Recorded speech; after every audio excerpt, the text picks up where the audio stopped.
Bom dia, estamos iniciando mais um programa Saúde em Foco aqui pela TVE.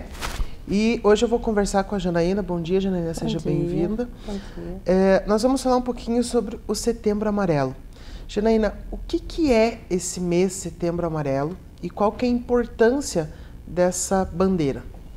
Então, a importância dessa bandeira, ela vem a repercutir, né, realmente o quão as pessoas tentam ou pensam em morrer, né, o quão alguma doença já de base se agrava e a pessoa passa a pensar em morrer ou não sabe lidar com as suas dores, né, com essa dor da alma e pensa em morrer, e o quanto isso significa a nível, né, não só mundial, quanto Brasil, quanto Paraná. Então, mundialmente, né, são cerca de 800 mil pessoas, né, morrem por suicídio, né? E isso significa, então, um suicídio a cada 40 segundos, né? Então, isso é realmente, se a gente pensar que pode estar ocorrendo nesse momento que a gente está falando agora. Então, o impacto disso é muito grande realmente na vida das pessoas, né? Uma doença que acomete a vida das pessoas. Então, no Brasil, né, em 2016, foram 11.433 mortes por suicídio, né? Então, média, 46, a cada 46 minutos morria uma pessoa. E o impacto disso realmente ele é muito grande, porque ele impacta bastante os países, né, com uma renda per capita média ou baixa, né? Então, esse impacto que a gente tem é realmente pela falta também de prevenção e tratamento, né? Por quanto que as pessoas negligenciam, não buscam o tratamento, por quanto realmente é mistificada essa questão do suicídio, a gente evita falar achando que falando é que vai fazer a pessoa a desencadear.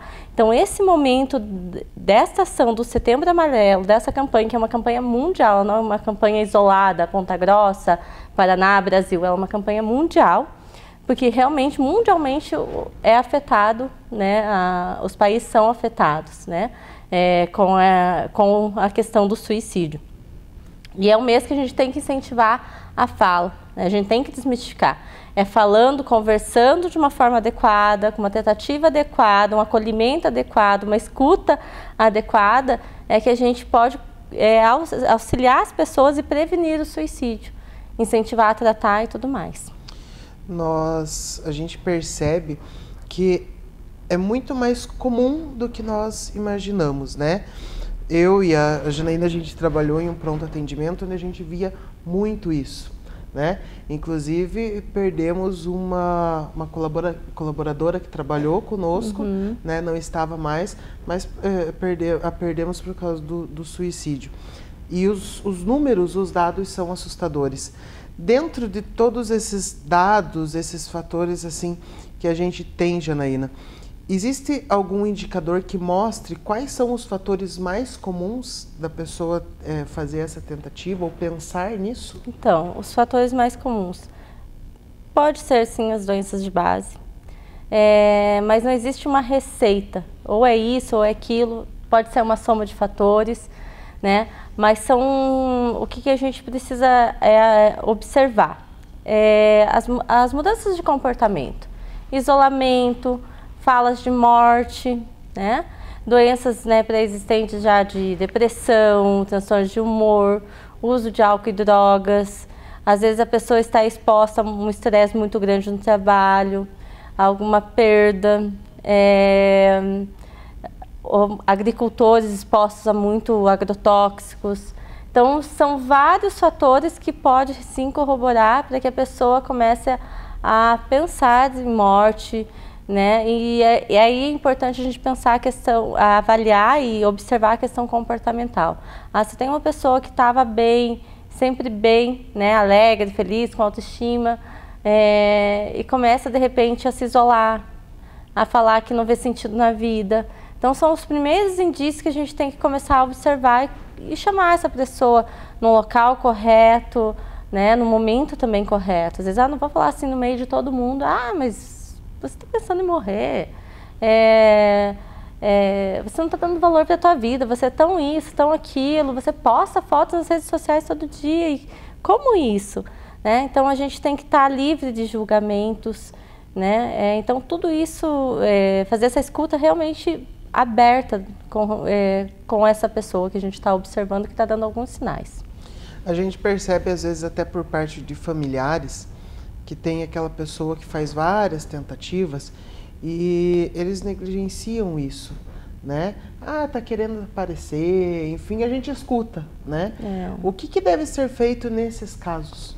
Então, por isso a importância do Setembro Amarelo, né? Para desmistificar isso, principalmente para a família, porque é uma dor pro familiar. Então, muitos atendimentos que eu já fiz à família, porque eu penso que quando a gente vai atender um paciente que tentou o suicídio, ou está pensando, ou está numa crise, a gente tem que atender tanto o paciente quanto a família para desmistificar isso, né? Para fazer a família primeiro entender que aquela dor que ocasionou ela tentar o suicídio ou ter aquela crise é uma dor de alma, né? Uma dor que às vezes a gente não consegue mensurar, que não é uma dor de um corte na perna, não é uma dor porque eu tropecei e caí, dei de cara no chão, né? Comentar, realmente falar com o familiar que é uma dor de alma e que aquela dor precisa ser respeitada. A gente precisa entender. E ao mesmo tempo que a gente tem que acolher aquela família, eu sei que é difícil a gente passar por isso diversas vezes, mas o que a gente precisa realmente é procurar um atendimento correto. E esse atendimento, ele é multidisciplinar. Não adianta a gente dizer X ou Y isoladamente vai tratar. Não, a gente tem que buscar um atendimento interdisciplinar, tanto é que os CAPs, ele é um atendimento multidisciplinar, então tem que procurar realmente esse atendimento multidisciplinar e fazer esse tratamento corretamente. Então tem um início e eu vou tratar até a alta médica, né? Isso que é importante a gente entender. Se houver alta médica, se a gente tem já essa possibilidade de uma alta médica num tratamento, então a gente tem que fazer o tratamento até chegar a essa alta médica. É um dever nosso familiar, né, garantir isso pro paciente, né, para o nosso filho, para a nossa filha, né, para o nosso familiar. É nosso dever estar garantindo, incentivando e motivando esse tratamento. E não muitas vezes julgando. Ah, porque tá louco tomar tanto medicamento, e às vezes nem é tanto, né? E às vezes não passa aquela fase de adaptação também. Então a gente precisa conversar e desmistificar com essa família. Olha, não é uma dor, não é chamar atenção, né? Realmente ela está com uma dor, ela precisa, e o tratamento é adequado, porque não é raro a gente encontrar, porque o medicamento, o próprio familiar dizer o medicamento não estava fazendo bem, mas foi informado o médico?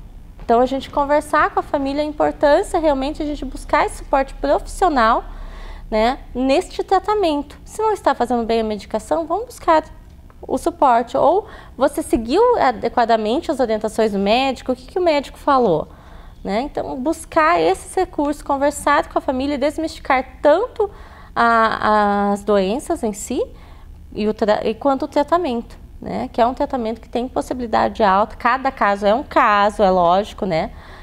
Então cabe aos profissionais aí, realmente o médico dizer até quando vai isso, não cabe a outro profissional, né? Principalmente quando é tratamento com medicamentos, é o médico que vai dizer. O psicólogo, tratamento terapêutico, é o médico que vai dizer quando é alta. Isso é de suma importância, né? Então essas questões a gente precisa realmente trabalhar com a família e entender que a família está cansada. Então dar aquele acolhimento para a família, entendendo muitas vezes que há um desgaste emocional grande para aqueles familiares, para que eles possam fazer realmente esse acolhimento e essa compreensão e esse incentivo ao tratamento. Quando a gente fala de medicação, enfim, é importante a gente frisar que precisa essa medicação ser receitada por um profissional, né, por um médico.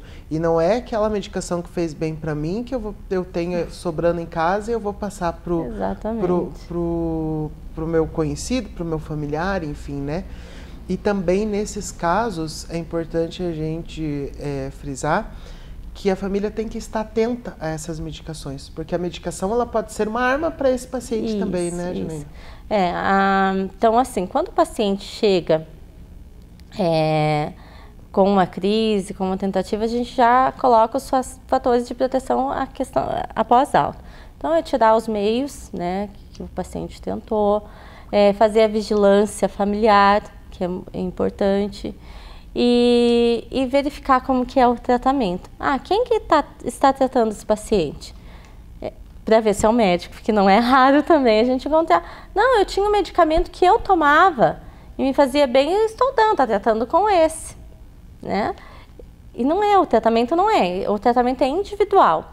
Então, cabe ao médico prescrever, né, fazer a receita e acompanhar aquele paciente individualmente.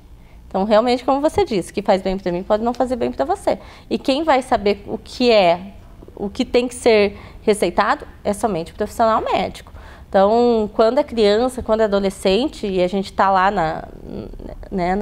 realmente na linha de frente, a gente sempre solicita o suporte até mesmo do Conselho Tutelar, porque a gente viu que já foi negligenciado alguma coisa, às vezes até sem saber, né, sem ter conhecimento, sem intenção, né, de prejudicar o paciente. Mas a gente já informa o Conselho Tutelar para que haja um acompanhamento, a unidade básica de saúde quando é necessário, ou informa o próprio CAPS, porque daí é feito o caminhamento para o CAPS. E quando às vezes aquele idoso que realmente é um idoso mais dependente de seus familiares, a gente também solicita um suporte do CREAS, informa principalmente a unidade básica de saúde para fazer esse acompanhamento, né? Que às vezes a família realmente não entende, vê o paciente numa crise, naquele desespero de tirar a crise do paciente, acaba dando um medicamento que está na gavetinha lá, que já parou de tomar e às vezes também parou de uma forma inadequada. A gente vai ver que às vezes a família também já teve algum problema, né, aí, de fator psiquiátrico, psicológico, de transtorno de humor, depressão, que seja, iniciou um tratamento e também interrompeu de forma inadequada. Então, cabe realmente, né, eu gosto de esclarecer que cabe ao profissional médico, né, dar a alta ao paciente. Cabe a ele prescrever a medicação, prescrever a dose correta, a data de início e quando deve ser parado. Exatamente. Né, Janaína? Não é nós que vamos